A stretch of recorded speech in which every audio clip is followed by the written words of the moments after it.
What's up? It's your boy. Let's get into it. I don't really have a plan here, but I know that I'm talking about something that I know about. I need to clarify on the last video that I made, which I went out to these like ICE protests that are happening down the street, and I always feel like people are just getting led along by a narrative, and if only we could anticipate where it's going, we could kind of fuck it up. Well, and then get back to telling a true story for the good of humankind. So, I, first of all, served as a combat correspondent in the Marine Corps. I lived in Iraq for a year, and the people that you might listen to who are war correspondents, who have their journalism degrees on TV, they didn't live in Iraq for a year. And the tricky thing about that war, so I'm going to tell you how we're going to set up a Stasi police state in which we are all informing on each other. And I remember hearing about this in college and thinking, what a tricky fucking thing to try to figure out. How do you get the people to not do that? I've thought about this for years. But Iraq is a very good example of what we're doing here, and those ICE protests and the protesters miss where we're going. The tricky thing in Iraq is that, like Vietnam, the enemy is blended among the people. So first of all, what we need to do is consider what it would be like to be those people, because that's going to be us. Now, in their case, you're between Al-Qaeda and you're between the U.S. military. The U.S. military will give you food and maybe money, and they'll try to build a police force and all this, and kind of just bribe you into cooperating. Try to set up neighborhood watch programs so you can tell us who's setting up bombs, who does that kind of shit. And on the other side of it, you have Al-Qaeda or an insurgency, these extremists, who instead of giving you much, they're not as wealthy as the cartel. This is a big concern. The cartel can be way worse than Al-Qaeda in Iraq. But instead of trying to bribe you, they're going to take a power drill and drill through your ankles. So who do you cooperate with? You could get in big trouble cooperating with the military, or in this case, it could become the police, which this whole immigration thing and this ICE thing, how much money are they pouring into that? I don't know if I hear enough people talking about the money. I mean, they're expanding it. They're treating it like a business. So, I mean, when Trump got elected, some people saw Ronald Reagan in him and some people saw Hitler. And he's kind of both. And Ronald Reagan and his war on drugs expanded the state. They profited. They made money and built a bigger, just like our war in Iraq, suddenly we can just pour all this money into our military, and sure, we advanced our military, but we wasted a lot of money in doing it. Anyway, to be among the people, this is what they said about the Stasi police state. And this is exaggerated. They said 1 in 3 people was an informant. Really, you don't need it like that. You only need like 1 in 10 people to be an informant, but you need the word to be that there's 1 in 3, and now none of us trust each other, and we're all trying to follow the rules because none of us want to snitch each other. None of us want to get snitched out. So another thing we might do is snitch the other person out, and then count ourselves good, like we're doing our duty to the state. So we're going there. The cartel will probably be worse than Al-Qaeda, and I think that I've pretty much said as much as I probably need to say. I mean, the enemy in Iraq, this insurgency, it's blended among the people. You don't know who's who. You need to set up these neighborhood watch programs, which we're already beginning to do, for the sake of, this villainous immigrant population, which, you know what they're going to have to do? They're going to need cooperation from the cartel, but not just them. It'll be our poor people. We've got this, we're pushing people out of their viability, and they're ending up in these homeless shelters. It was not like this 10 years ago, where there are more and more and more homeless. And the idea that this person ain't shit, I was getting like tailed by a fucking cop the other day. It was pretty annoying. I wasn't. I was just going where I was going, but he like followed me all the way to that parking lot, and then like was on my ass and like stopped as I'm pulling into the parking lot. He like parked and just like was like glaring at me. It actually reminded me that I need to renew my registration. So I was actually appreciative of it. But it's like, you know, the bad guy is probably driving a fucking Lexus and he's up to date on everything and doesn't have a tail light out or anything like that. There's your bad guy, but instead, look at this person with their fucking hood bungeed up and the joke of the vehicle that they have. They gotta be behind on something. I just gotta go and stick that person with something. Like, I ain't no threat. I'm not hurting anybody. But it appeals to the ego of the person who's wielding the authority. They want to use their authority. Sweetie, don't.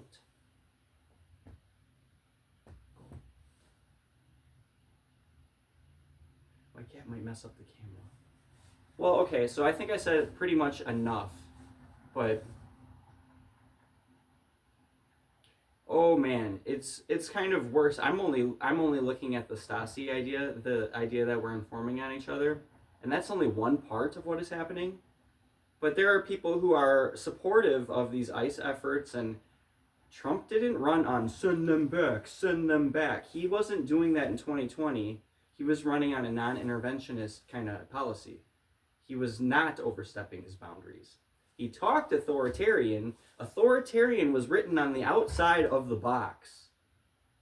So you had half the population finding it really easy to hate that, obviously.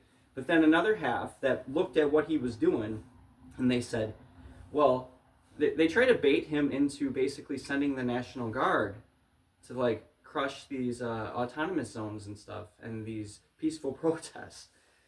And if he would have done it, they would have called him a dictator. So he showed his base that he wasn't a dictator. They think they have the non-authoritarian. That's what the Trumpers think. They think that the Democrats are overstepping their boundaries. Everybody thinks that they're on the non-authoritarian side. But to the credit of the Trump people, they were for something because they actually paid attention to what he was doing. He was that. That's what he was. He was the anti-authoritarian thing. He was the anti-fascist. The people paying attention saw that in his first term. But we take a little break and he comes back running on send them back. And now all these people who gravitated toward him because he's the non-authoritarian are suddenly in this camp of people, like put ourselves first. Don't intervene and overstep your boundaries and mess around in stupid wars. Don't start new wars. That's what he was. But now you're getting the actual thing that was written on the outside of the box, which appealed to the people who were only. I just gotta say, both are stupid. This two-party thing is so stupid.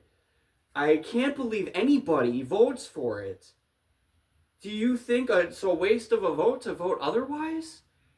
Do you think your vote decides the election? You have to vote for one of the only two people that everybody else is voting for because your one vote matters more if you vote for one of the only two that everybody else is voting for? Your vote only matters to you.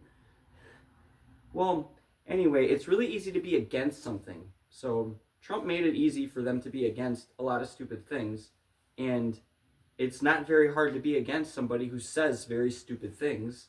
So everybody went out voting because of him.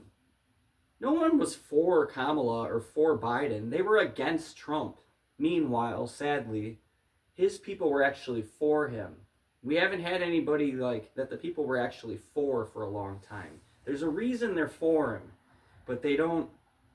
It's going to look bad. Anyway, they could end up getting discriminated against in the long run because they're the Nazis who have let this go.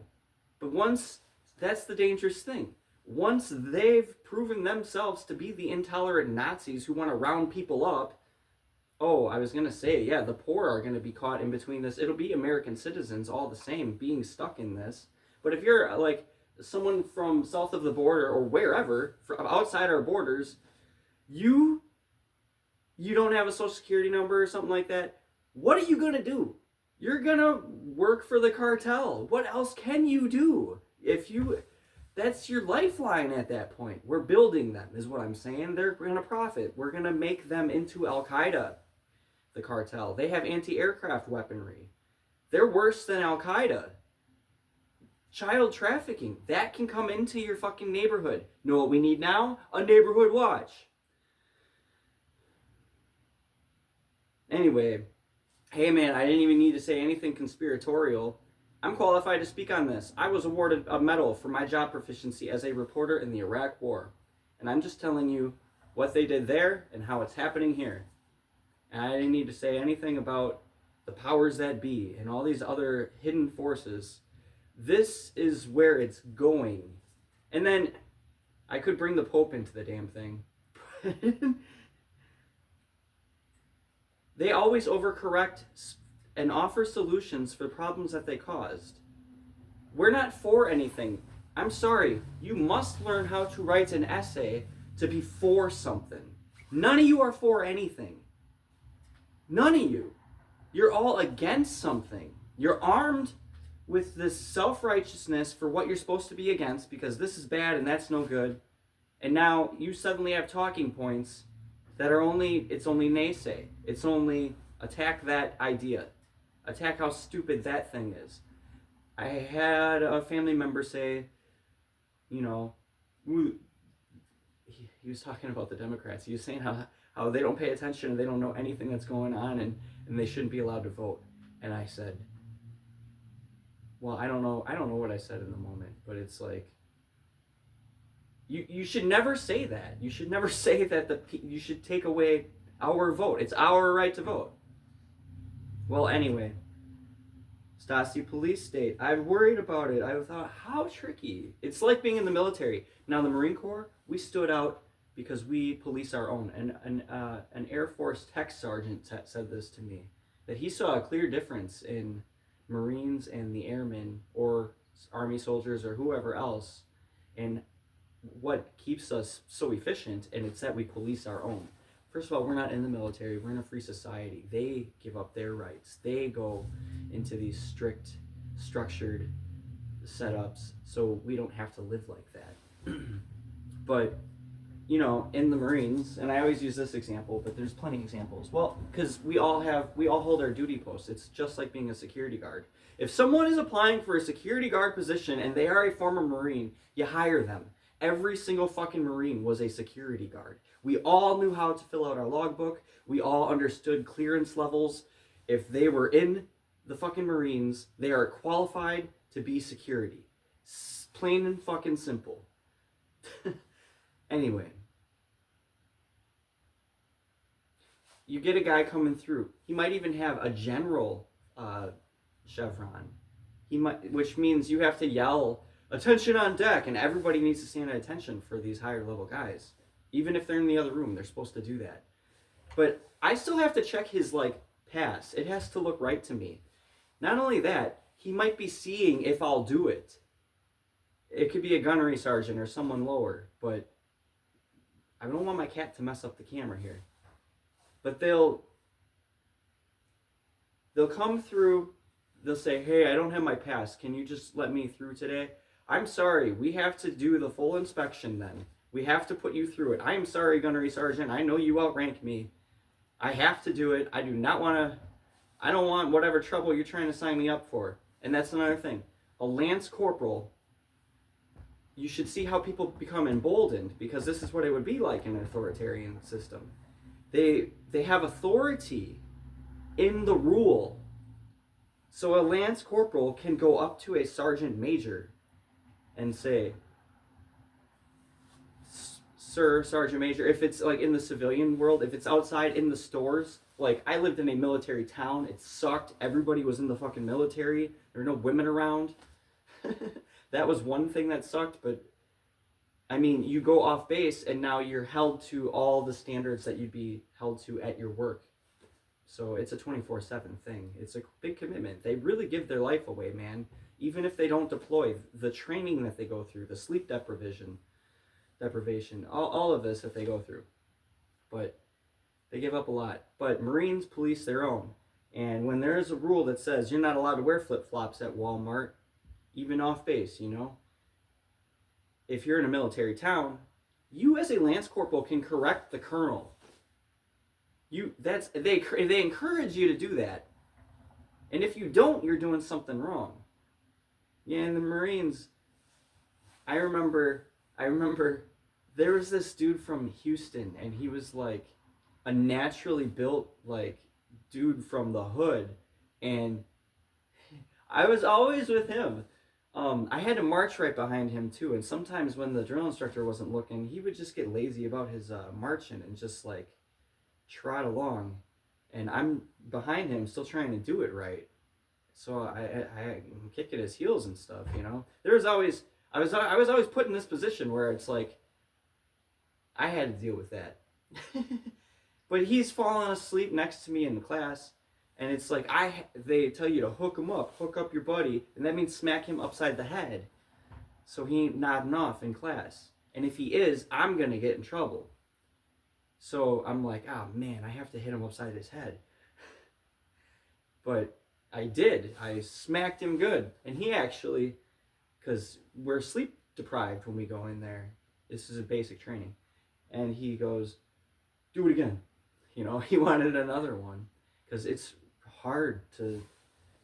I mean, you'll fall asleep standing. You'll fall asleep running on a run.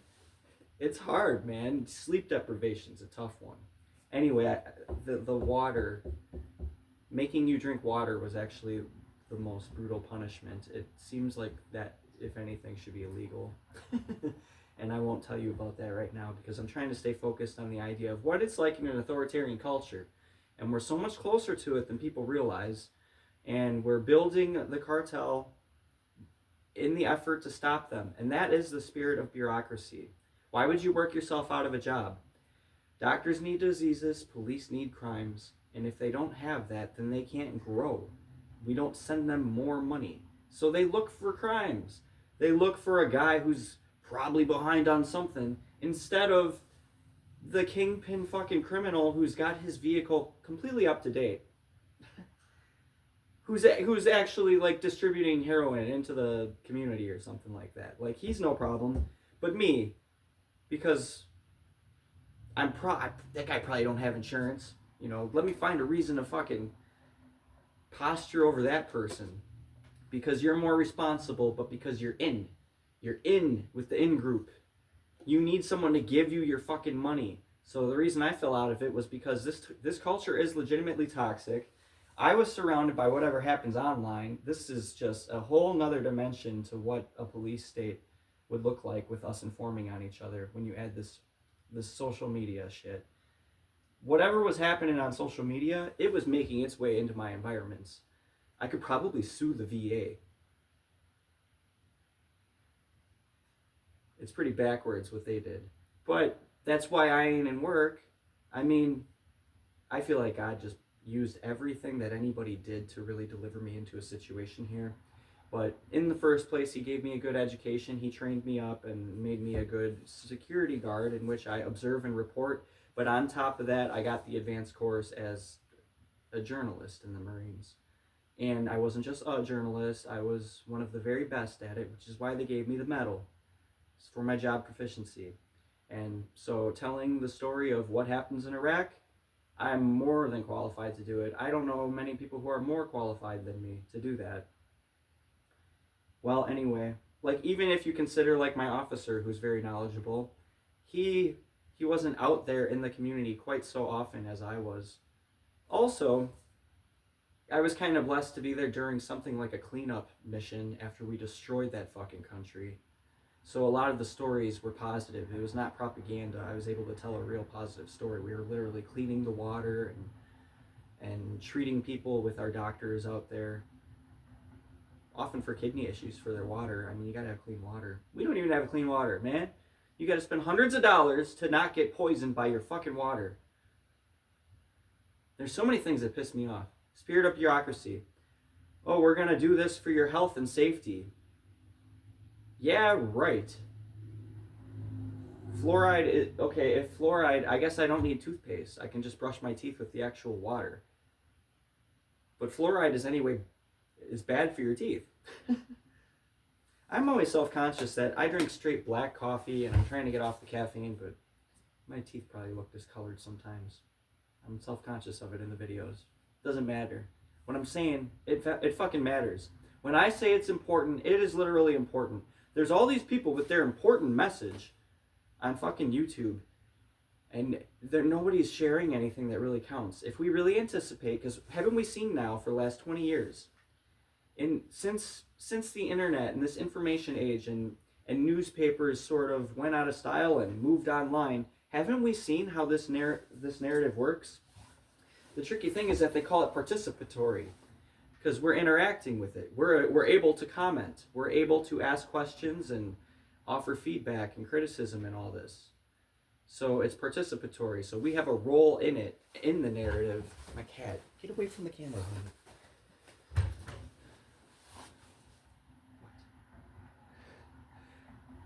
So that makes it a tricky thing because we've literally participated. But how much of that is just bots, and how many of them are just bad actors who are helping to perpetuate the false narrative in the first place?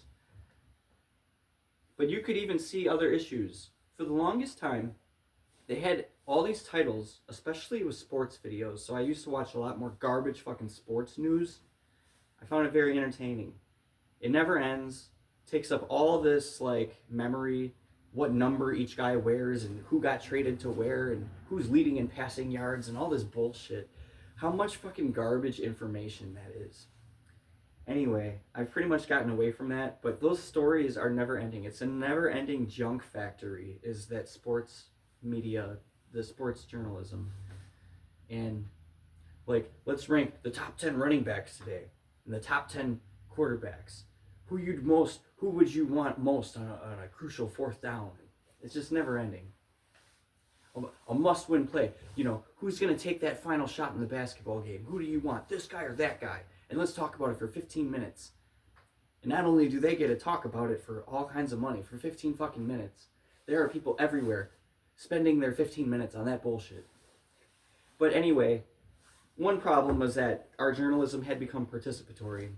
So we have this ability to interact with it, but we don't really. We're getting pushed the way they want the story to go. But then you saw what I was going to say is you saw all these clickbaity titles where getting information wrong stimulated the comment sections. It got more likes or dislikes when you could get something wrong. There are things that were wrong on purpose. It'd be a clickbaity title to get people to click in the first place, and then it'll say the exact opposite information just to trigger people to commenting. So not only did we not want to uphold the truth, we wanted to literally violate the fucking truth.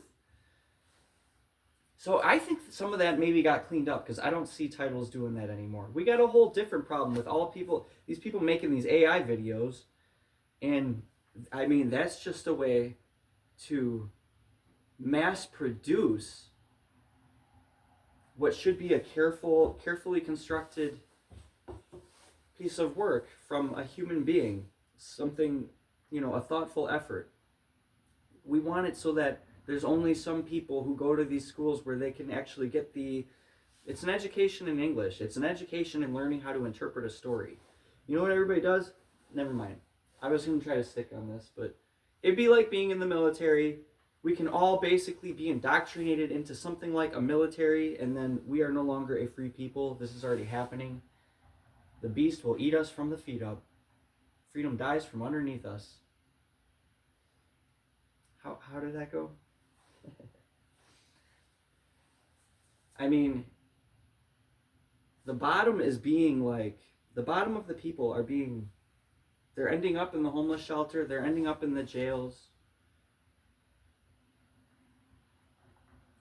hospitals, old folks' homes. One way or another, an institution is absorbing our free populace. So that's sad. I see where it's going, and I got these assholes who do actually copy quite a lot of my stuff. So in some ways that's great. I've actually made a positive impact on the culture. And even if it doesn't matter in this world, God will have seen that I was really just trying to contribute what would be good. But let those assholes copy this. Call it out. They're setting up a Stasi police state by creating a need for these neighborhood watch programs. And then before you know it, you're between a cartel that wants to rape your kid or turn him into meat or turn him into an abusive handler, or, you know, your sons and daughters, both property, like pirates.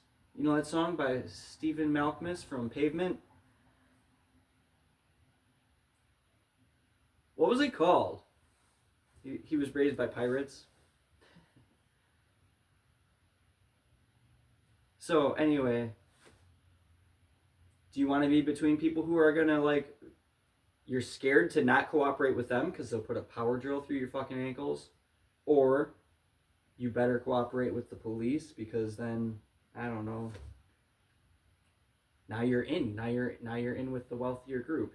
This divide is Stasi police state. That's what's coming. You know, we need an education in writing, and my concern is that by the time we get it, we'll only have people informing on each other, observing and reporting each other's behavior, and they'll think that's writing. You must learn to deal in abstract ideas, that you can see the thing that transcends the specific example. Journalism's a good way to start. You write news stories. You say this happened and that happened and that happened, and you get, like, real specifically, you know, no cliche. Like okay, the word above. It's above 50%. No, it's greater than 50%. You know what I mean? That might not be the best example, but I'm just trying to think of something quick here. You know, under. It wouldn't be under. You know, that's a physical term. It'd be less than. So anyway, you get strict about your words and what you can say, but in the case with journalism, you're often reporting what you can observe through your senses. But to extract from it the underlying idea, so you know that Iraq and the United States are kind of looking the fucking same, and that you're not just talking about Iraq, you're not just talking about the United States, you're talking about something that transcends the specific example from which you can extract it and see it reapplied in a completely different context. People need that education.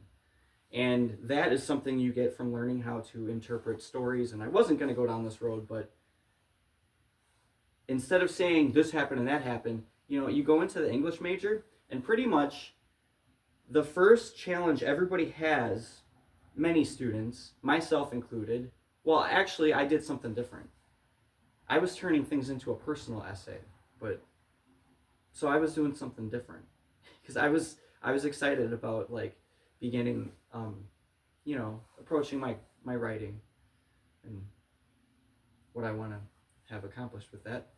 And what everybody does is they start saying in the story, if you're talking about any book, they say this happened and that happened and that happened. No, that's not an essay. You're trying to argue for what it means. You don't say this happened and that happened. That's supporting your claim.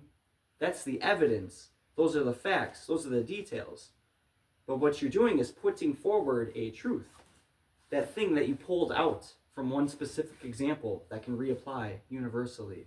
You're saying that this is an example of it. And then to prove that it is, then you refer to, I had this in a more orderly way that I could say it. But anyway, you make a claim. You're offering a perspective. You're not offering the information. The information you point to prove your perspective, which isn't provable. It's like, it's not a fact. It's what you see in it. It's the truth that as you can perceive it. It's not knowledge that you can observe and say is a fact, like a scientific experiment. It ain't like that. It's like, do you perceive within the context of those facts something that transcends the time and place in which it is carried out, the law of the thing, you know? Anyway, all right, I guess I said enough, and I just wanted to clarify, like, you know, I so loosely, like, rambled on it, like, when I was at those ICE protests, but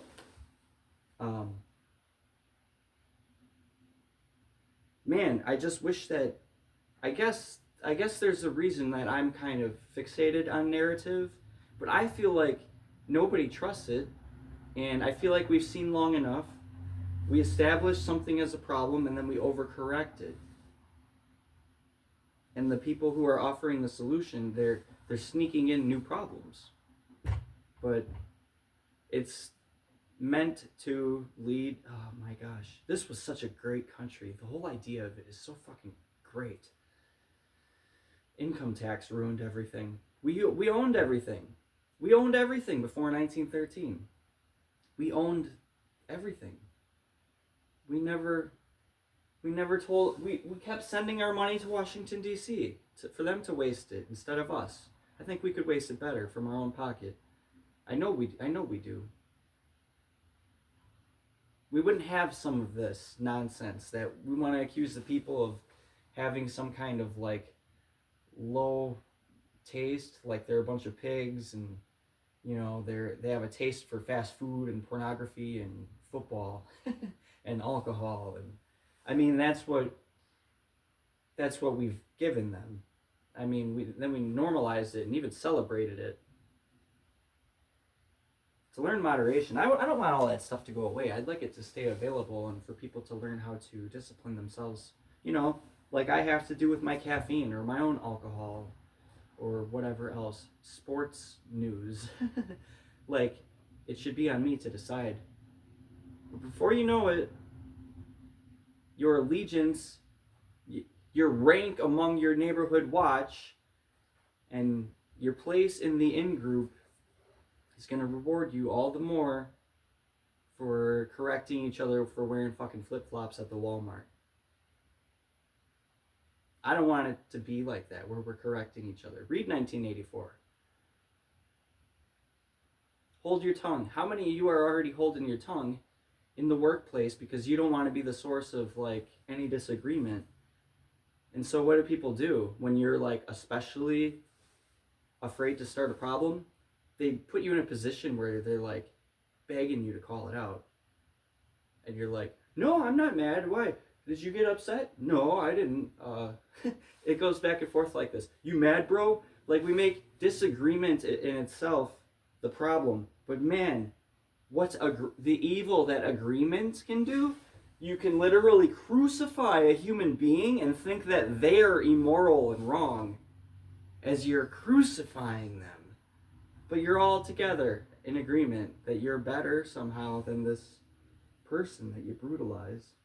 Agreement is so much more of a problem than disagreement. Disagreement keeps us free. Women are agreeable.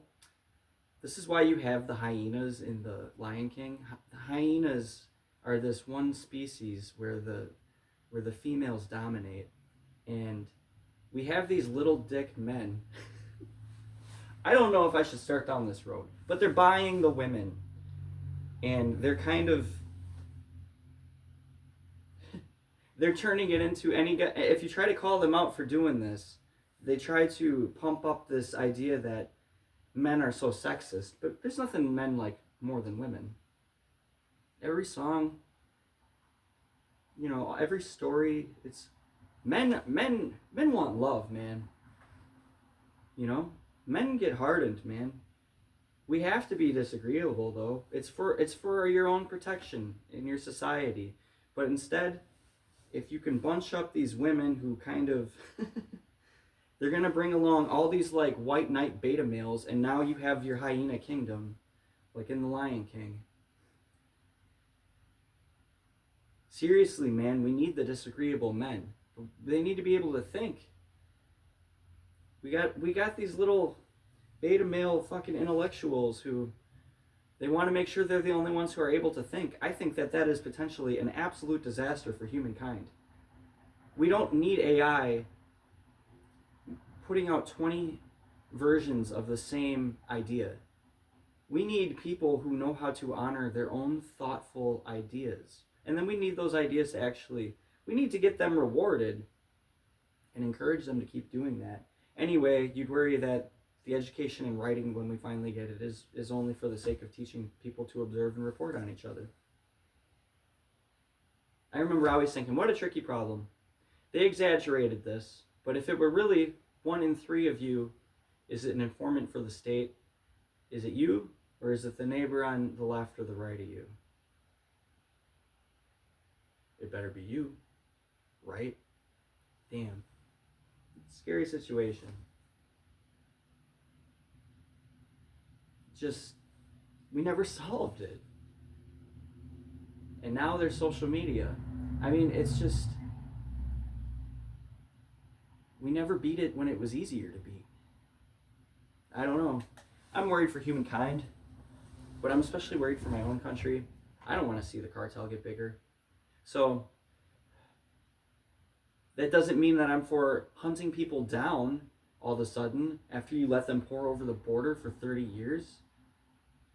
Acting like that wasn't part of the plan so you could get us to this point. To grow and militarize a police, which is only going to grow also this cartel. As people are becoming homeless, finding themselves in between getting harassed by the police and then, well, the cartel, they deal fentanyl, and I don't know, maybe you can have a job if you have a license. You know, we don't want to go into Minnesota looking brown. Find a homeless white guy. Are you up on your registration at least? Well, I don't know. I hope I can make anybody think about this. How do we not think about where the narrative is going? Didn't you see how fast things move over the last 20 years? You know? Suddenly there's a whole camp of this idea. And then to counter it, we need that idea. And now that's got a new problem, and I don't know, we just get led along. And when people can't write an essay, when they don't know their own more carefully thought out opinion, seeing that if they try to write it, they can't actually support much of what they say with actual evidence. They'll say, well, you know how like when this, how like when some people are like that. That's not evidence. You know, you got to be able to point to, you got to use the fact. I don't know. You got to use the fact to support your perspective. The knowledge supports the perspective. But regurgitating the knowledge in itself is not a perspective. And that is the first thing that everybody runs into in the English major anyway. If they try to learn how to write an essay, they're usually just repeating what the story said. But more than just what was in there, what does it mean? So if we could do that, we could probably stop this narrative from getting out of hand. I'm really worried that we're not. It looks like it's definitely by design. Why did we create this immigration crisis? You know we did it on purpose. You know that this has happened in nations since the beginning of time. These people getting displaced and going here, and now they're taking our jobs and all this shit. This is not some new fucking thing. How come no one ever tried to fucking fix this? Oh, history repeats. Yeah, there are some who are trying to make it repeat. So they're going to look like Nazis, the Trumpers, but know what that does? It means you're allowed to discriminate against them. They're going to end up being the lumpen proletariat. Is that the word? Lumpen proletariat means basically it's your in-group. That's who the state... Do I still have that right? It's a Marxist term.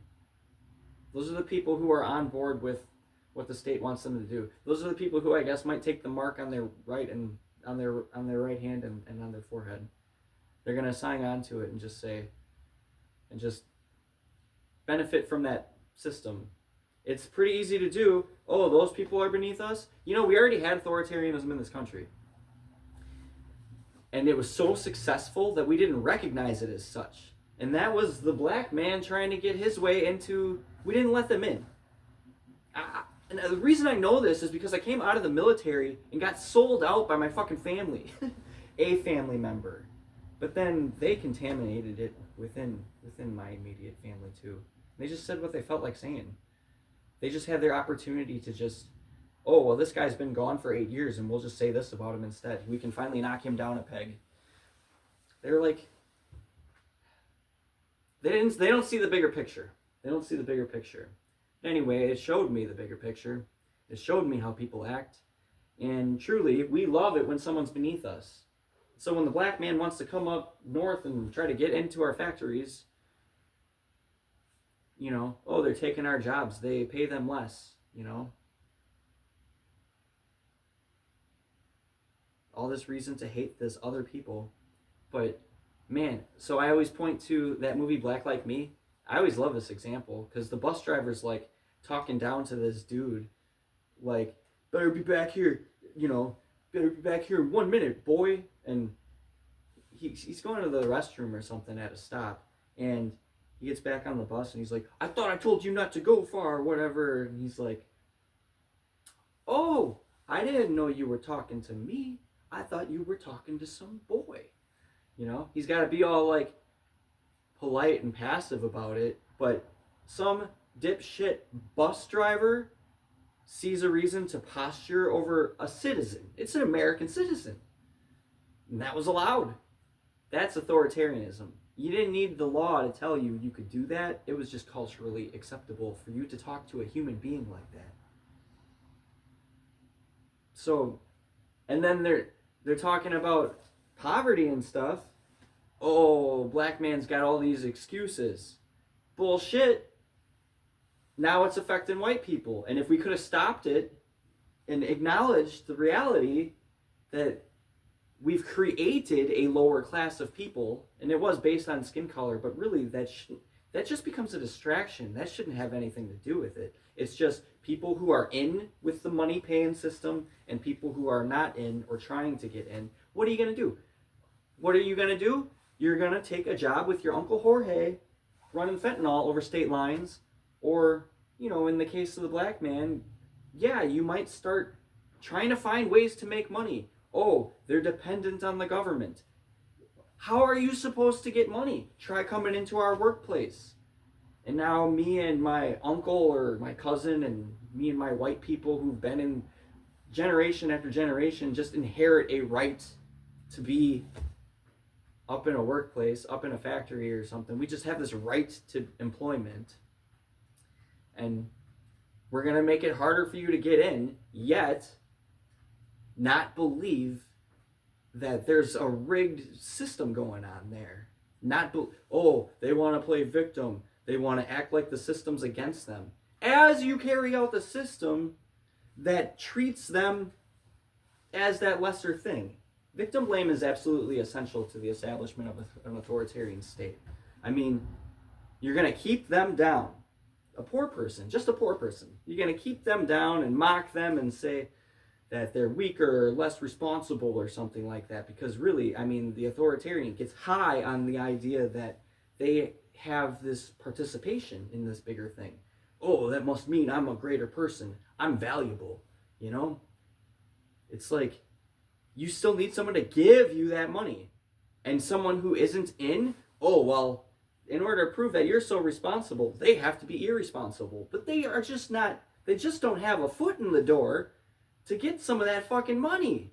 To make themselves, to take care of their appearances, to take care of, to accumulate in some property, which becomes somehow some evidence of how responsible or like successful or a person of character. They must have things, you know what I mean? You wouldn't have all those things if you weren't some person of character. But to prove that really does mark your level of character, it has to be that someone who doesn't have those things doesn't have the same level of character. Except maybe they could go get those things if you didn't hold that stigma to them. You're keeping them out and then faulting them for being out. We never fixed it. It has to get fixed now in history. It has to now, because this will be final. Well, no one fucking cares. I care. I care, and I got one fan out there on the fringes with me.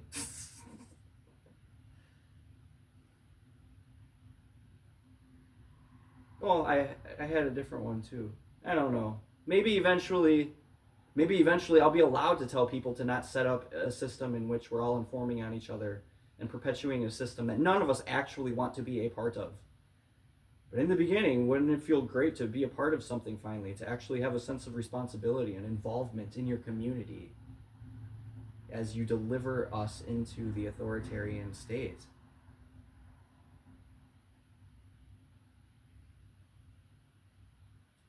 Maybe I'll end up with the cartel. Maybe I'll end up with the fucking Catholics. Because they're going to come along as the fucking saviors, right? Okay, I'm sorry, and I don't mean to be swearing and stuff. I don't need to. It's not necessary. And I don't need to drag this video out. But we're establishing the Stasi police state in which we are all informing on each other, and none of us can trust each other, and we're all encouraging each other to follow rules, or discouraging each other from breaking rules. Just like when we had that mask,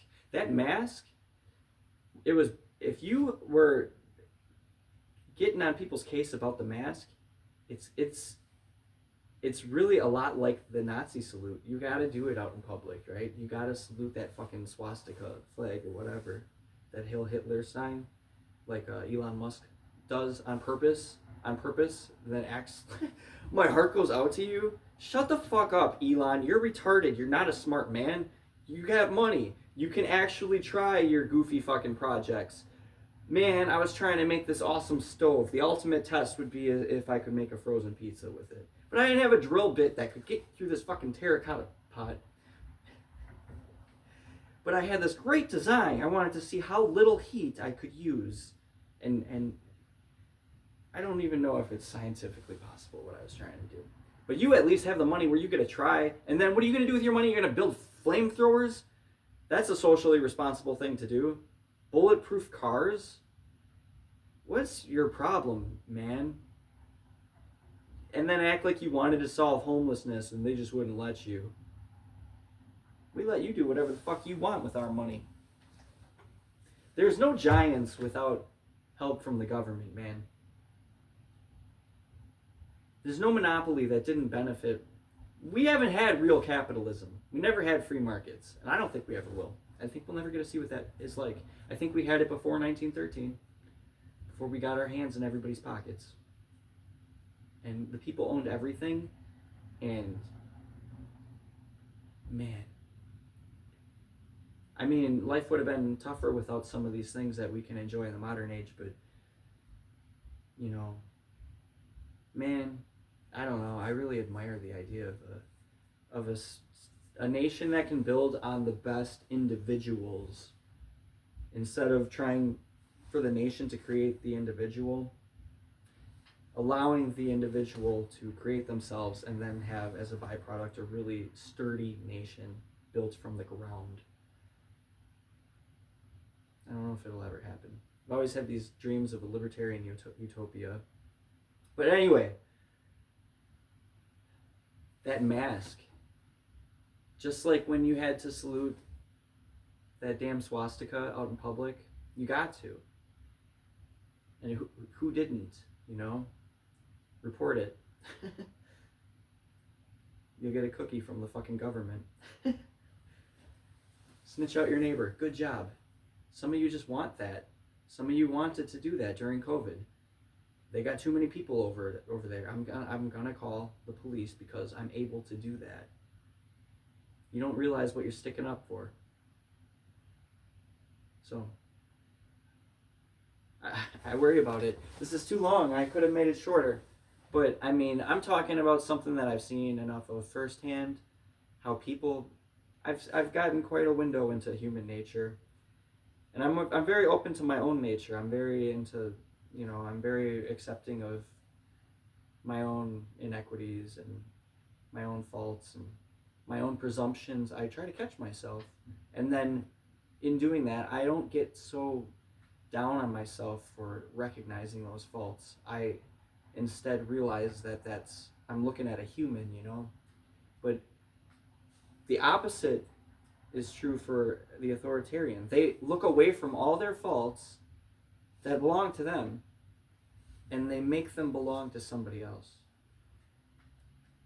So, and I tried to say, so I refer to these like physiological things, like you tire, you get out of breath on a job or something, or you sweat, and you can say that someone is gross or nappy for this, but there are these other things, just the emotional responses of fear and worry and doubt, and how it becomes your victory as a herd-minded person to demonstrate someone else feeling fear or worry or doubt, or just this a sense of helplessness or feeling overmatched, and that's somehow a marker of your own fitness.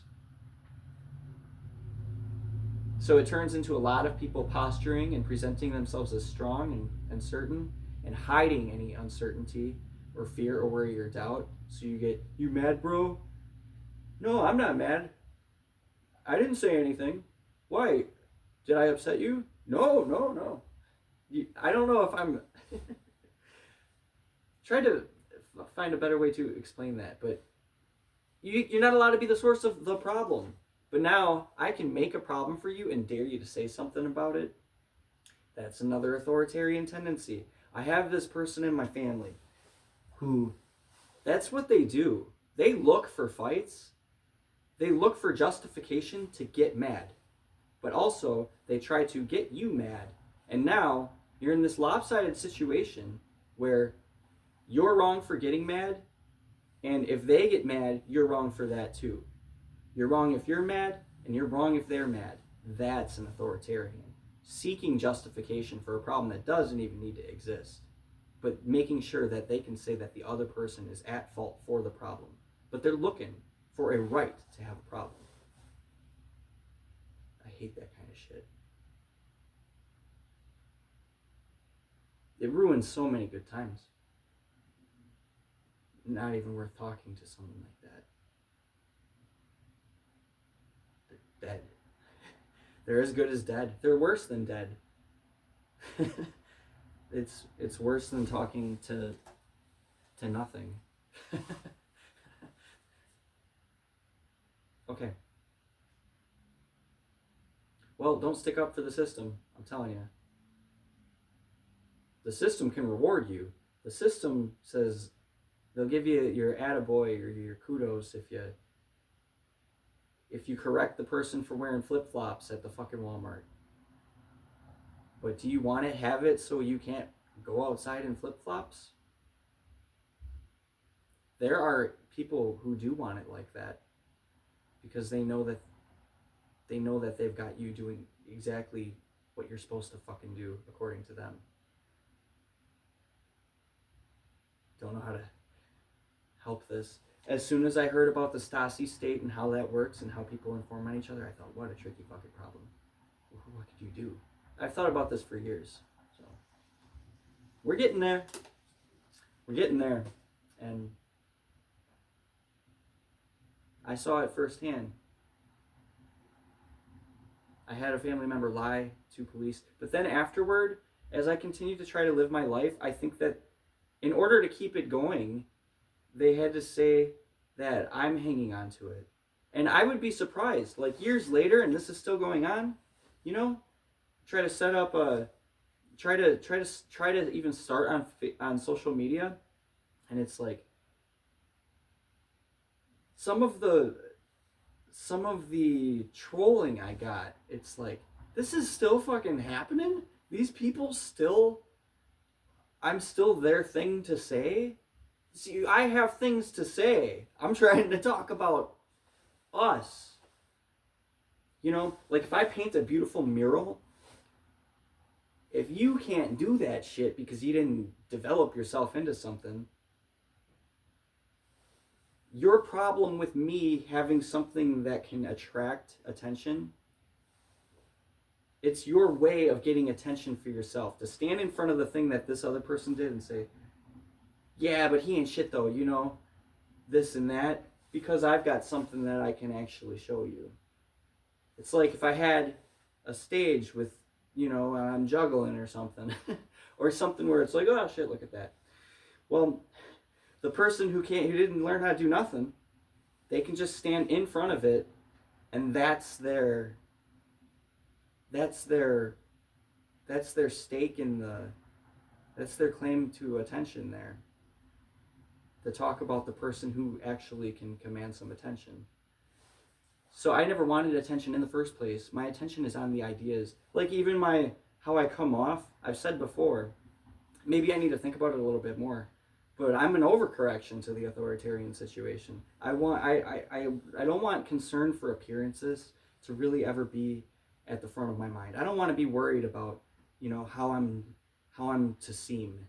I want that to just happen on its own as much as possible. And I think I've pretty much developed myself into that. But I don't want to disregard, like, I want to, my dignity is real, It's not like I'm just putting on, a false persona or something like that. I mean, more and more I found a sense of seriousness in God. That was the big difference. Otherwise, I'd been such a clown. So to flip that switch, when I pray or something before food or something. But what you have in an authoritarian state is you have a lot of people posturing. They don't have real confidence. And what they're acting on is basically a fear of being seen weak, a fear of being seen incompetent, a fear of, this unresolved insecurity, basically about how adult they are very often, how developed they actually are. But because they're identifying with this persona instead of coming from that authentic place, we can really divorce people from that. We can reward them for their persona. We can reward them for maintaining appearances. We've been doing it. So I'm really concerned. Maybe, probably we'll have an example. We should have had enough of an example in Nazi Germany. But no, apparently we want to offer an example of an animalistic people who did not develop their capacity for reason, did not learn how to offer a perspective, and consequently all sold each other out for their individual benefit,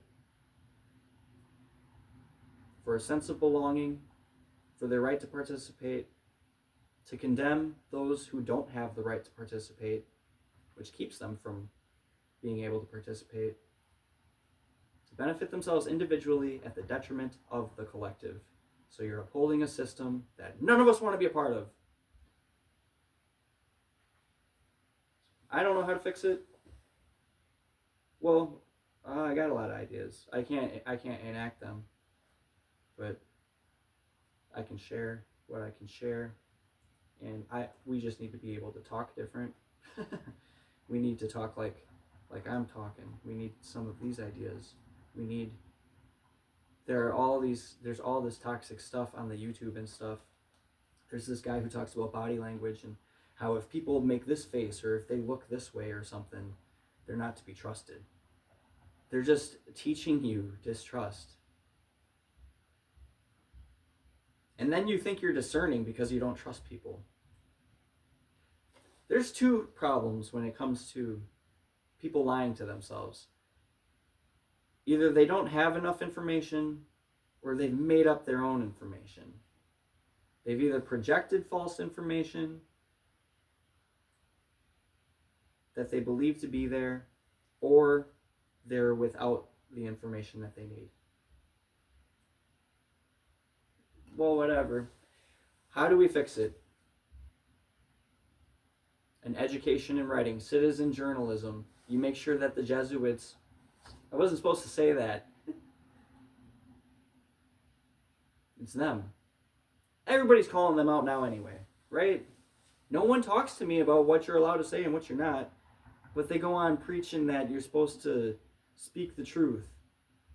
I'm actually doing it. Citizen journalism. Learning how to do as much as observe and report truly, but not letting our education in writing be reduced to observing and reporting on each other. Learning how to take... The Bible is great. There's other stories. Just learning how to interpret a story. I think tarot cards are great for that, actually, and I think actually sports entertainment is great for that. The benefit of that junk news, the sports entertainment news that I was talking about, it's the same game all the time, same rules of the game. It's a football game or a basketball game, but what's the story of this game? They just couldn't get that running game going, or, it'll be a different story all the time. Like, what was the story of that game? You know what I mean? Each game had its own personality. So it teaches perspective. You're still looking at the same thing, but you're drawing something out. Unfortunately, a lot of people only recycle the exact words and ideas that they're hearing from these other, from these sportscasters, who also are only regurgitating each other's bullshit too. Eventually, we don't have anybody who's capable of offering an original insight. Really, we turn off our ability to care what's true. In fact, I was pointing to this person who is always seeking justification to have a right to be pissed at somebody, and also to make you pissed. You're wrong. She'll make you wrong for being pissed, and if she finds her opportunity to be pissed, you're wrong for her getting pissed. So fucked up. But I had an expanding point on that. I'm not gonna think of it. Anyway, we need to be able to provide perspective, man.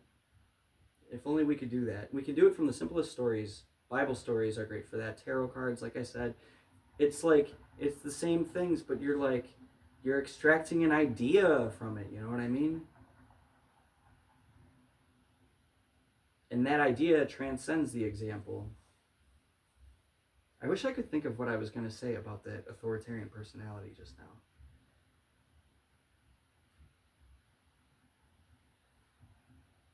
I lost it. It's one. There are so many things that I have yet to share, but then there are things that I wish to reiterate because I see different ways to put them together. But anyway, yeah, who cares, right? Just saying, I was in Iraq, and I kind of see that we're doing this here. Iraq was very expensive. We really, really destroyed the economy with war. Put all of our money into war. But that tricky situation of knowing who is the enemy among you, and then there needing to be good guys among you who are informants. It's all happening, and I've seen it. I saw firsthand how it looks on the ground level, and I've gotten the broader look at it as, this narrative has progressed. I can see a little more clearly what's happening, and the Stasi state is pretty much what they'd want to have. How do you escape that, when we're all just informing on each other? Such a tricky problem. Oh, yeah, I wanted to say, okay, all right, got it. Yeah, you become desensitized to that bullshit. So when you're going to make believe in finding a problem because you've now got the right, and it's just a projection of yours, it's like these people turn off their ability to really, really care what's true. You do lose that. So it's true that we could really end up in a situation where we don't have people offering original insights because they've benefited so much from maintaining appearances instead. They can become so absorbed in that what matters more is what we say. So like that ash test, you get 3 lines that are a different length, and then it matches, one of them matches the line that's over here. Well, the actual test, everybody's able to do it if they're honest. So I'm the only one that passed this, and then they just said I didn't anyway, but I told that story already, so I'm not going to repeat it. But you'll be surrounded by people telling you the wrong answer. The answer is the 3rd line is the one that matches. And you'll go 3. And then they've agreed that they're going to go 2. No, it's 2. And they're going to go with 2. Eventually, almost everybody, I think there are 5% of us who don't do it. Everybody just decides, I'm just going to say what they say. You can see with your own fucking eyes. And it's a fact, too. You can measure it and literally factually see what's correct. Do it with a person. There's nothing you can measure. You can measure their bank account, or you can, basically it's an imaginary sense of status. And there's ideas about this kind of people and that kind of people, and we've decided to say this person is that kind of people. Meanwhile, you can't even fucking measure the difference between these lines that are right in front of your face, you don't even need to measure them. You can see very obviously that one of these lines matches and two of them don't. Everybody can see. But everybody starts to agree with the crowd when the crowd will tell them a different answer. Everybody. Fucking everybody. So there are people who are conditioned like that. Almost everybody is wired to, I'm just going to conform. And now this is an extra dimension of how dangerous it can get. Now we're conforming to the idea that we're truth tellers, but none of you are. So the risk is that we conflate what is true with what is popular, and for everybody's own benefit, they do it. And as they continue to do it, and as you ask people to do it, you give them a false thing to identify with for their own benefit. You're helping desensitize them. So it's like making them into a vampire. Like they lose that truth teller impulse. You've given them, you've armed them with the right to agree to distort the truth. You've given them something convenient to say that they can see isn't true, but it works well enough that they go with it. Desensitize them to the truth. That's what really happens.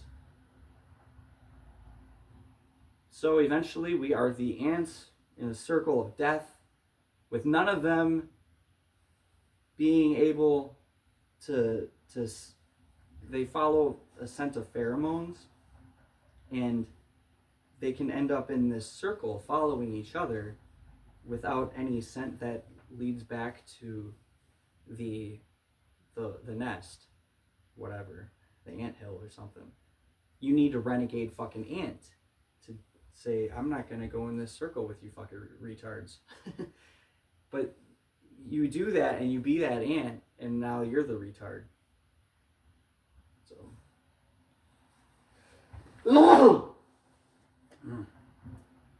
God bless me. I hope you said it for me too. I hope you said God bless you. And God bless you. And I hope we can stay honest, because it's not in your individual interest to do so. You could lose your right to participate if you're going to stay truthful. You want to participate, you need to be able to get flexible with what is true. You need to be willfully blind, like those ants, the army ants that are blind, that follow each other to mass death, to the point of exhaustion in a circle, not finding their way out of it. And that's why nature gives us those things. God is a poet. Workmanship, I forgot how this worked. The word workmanship, the etymology stemmed from, I'm not going to be able to get this completely right, but it related to the original word for poem or poetry or something. God is a poet. He's always trying to talk to us. If you desensitize yourself to the meaning that he's trying to share, he's not going to be able to use you. There are many people he can use, though, but to learn how to read a story and then write an essay about it, it is a gift that will keep giving to you for the rest of your life. You will be able to extract meaning from your own life experiences. The story of your day or your year or whatever isn't this happened, that happened, that happened. There's an internal change that took place. We don't usually even learn how to find the words that talk about that internal shift. These abstract words, we don't learn how to speak in those terms. You have to try through writing, or you're going to always be limited to what you can regurgitate through the senses, which too many of us are, and that is way too supportive of observing and reporting on each other, which needs to be the basic education, but then you need to learn how to do the essay. Journalism, then essay. So we can get kids able to do this. If they're not a citizen journalist in high school, all of us, then they're the subject matter expert who you go to for a quote in your story, or they're experts and masters. So it'd be like the crew chief who I'm These were the people that I would be talking to, like in the Marines when I did my journalism. The crew chief actually, some enlisted guy, he actually knows what all these wires and stuff inside of this helicopter fucking do. The officer knows how to fly the fucking thing. But the crew chief, who's just some enlisted asshole like me or you, got a high school diploma, no college education, he can tell you that you can't fly this, sir. You've got the rank, but he still has the authority over the aircraft. He knows how it works. He don't know how to fly it. We need each other, you know. But then outside of that, somebody owns the entire squadron of airplanes and probably does know how to fly. Probably does not know what a crew chief knows. But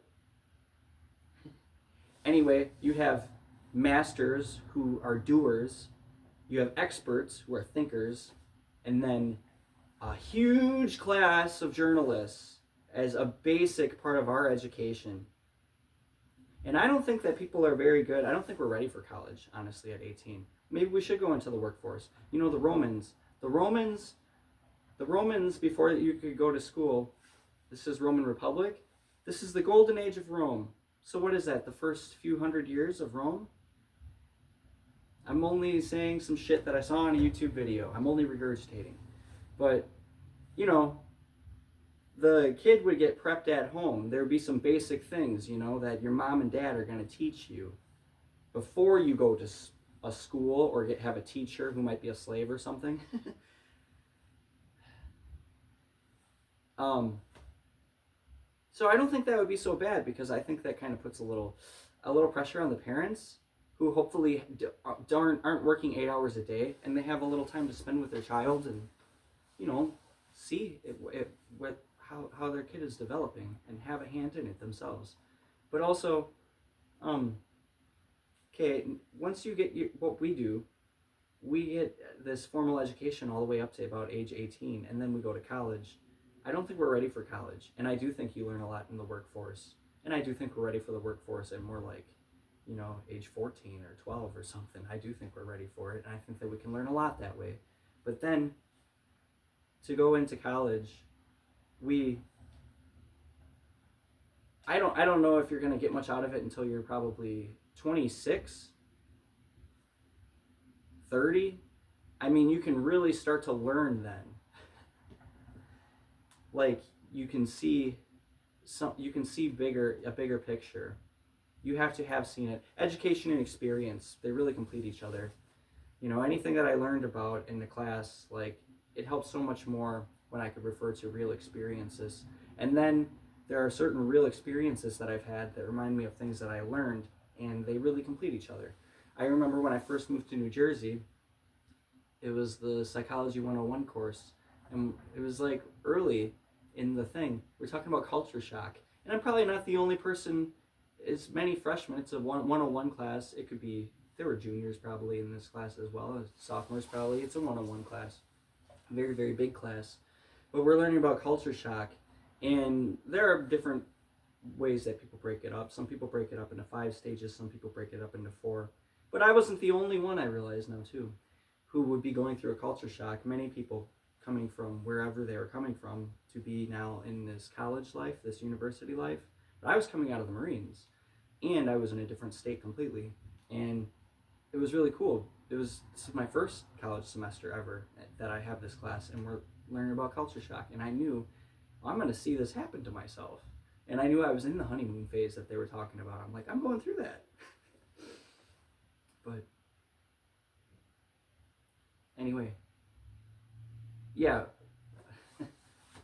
people need to know that they're human, so they stop identifying with appearances. One of the most dangerous things happening now is that part of the appearances we identify with are the appearances of being a truthful or authentic person.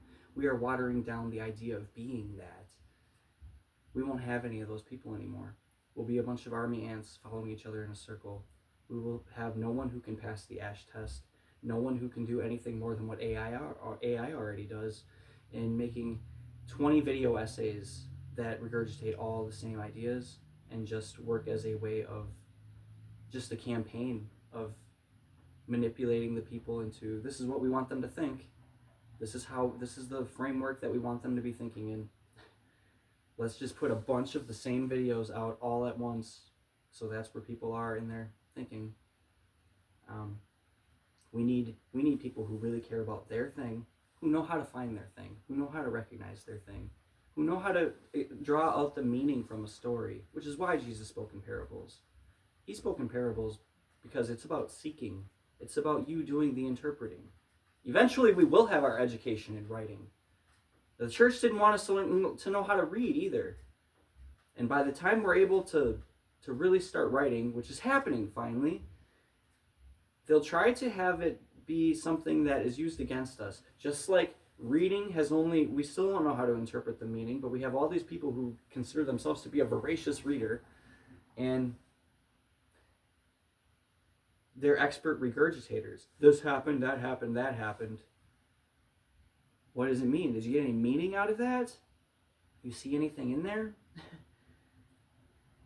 Learning how to write will teach you how to read, too.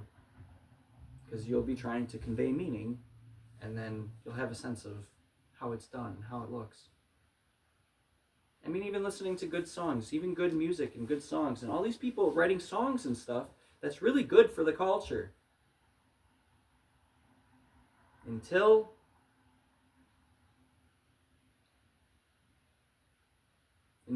just like reading is just a way, make sure the population's literate. Let's go with it now. We didn't want them to be able to read. We didn't want them to be able to read their own Bible and know what it says without going through a priest. But now everybody can read. Well, we don't want them to know what anything means unless it's directly telling them. We want them to know how to regurgitate the exact, it says this and that. Observe it and report it as it is, summarize but not interpret. So, regurgitate without being able to translate, interpret. And if you can do that, you can interpret meaning from your own life. That's what learning how to interpret a story does. It teaches you how to interpret meaning in your own life events. And then you have a people who are happy to work, who don't need to be forced, and they don't need to fake their happiness about it. I actually really enjoy work. It can be the shittiest thing. I like moving. I don't know if it's going to stay like that. I might break down and get sluggish or something, and then it'll be a harder day.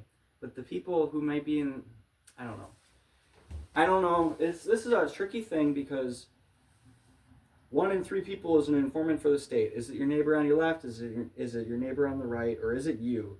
Too many people want it to be them. Too many people, when armed with a rule, will be glad to tattle on someone and be told that that's them being good because this other person's bad. Now we have to wear now we're not allowed to wear flip-flops at the Walmart.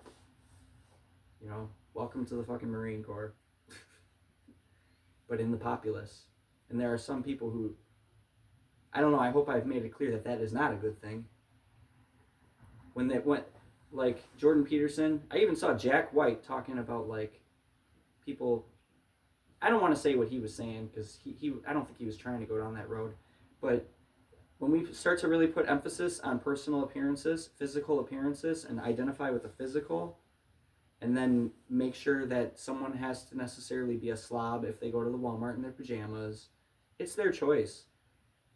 Jordan Peterson will say, well, he changes everything.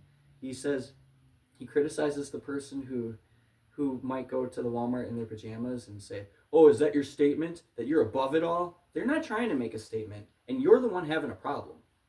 You don't need to have a problem with that. I'm not offended by someone's pajamas. In fact, if anything, it would appeal to your self-righteousness if you're the kind of person who wants to wear suits every fucking day. If you normalize that for everybody, then do you even look good, or is good just the norm? I mean, and if that were the case, I can't fucking walk outside of here without looking fucking perfect. I don't want it to be like that. God bless America. We're a little rough around the fucking edges, man. Necessarily so. I defend your right to be wrong. We have to do it, man. It's literally a duty. The Big Lebowski, the dude out there taking it easy for all of us. That's a real idea. You know, if you see someone who's a fucking slob outside, you better say, thank God you're allowed to be like that. Because if you're not, man. I feel like I wear out some of the same points, but I always wondered, what could we possibly do about the situation in which we're all informing on each other? And I think we're going there. But I'll have tried to help. I'll have quite the extensive record of trying to do that. I don't want to live in a police state. People don't know that they're volunteering for it. Well, damn. Well, let's cut this off. You must use your First Amendment to do something other than to attack the other person's First Amendment. Say no to naysay. You are not offering a point when you're only against someone. And if all you are is against things, you're still for nothing. Being for nothing, you'll be against anything, and because you'll be against anything, you'll be for anything that you're told to be for. It's scary.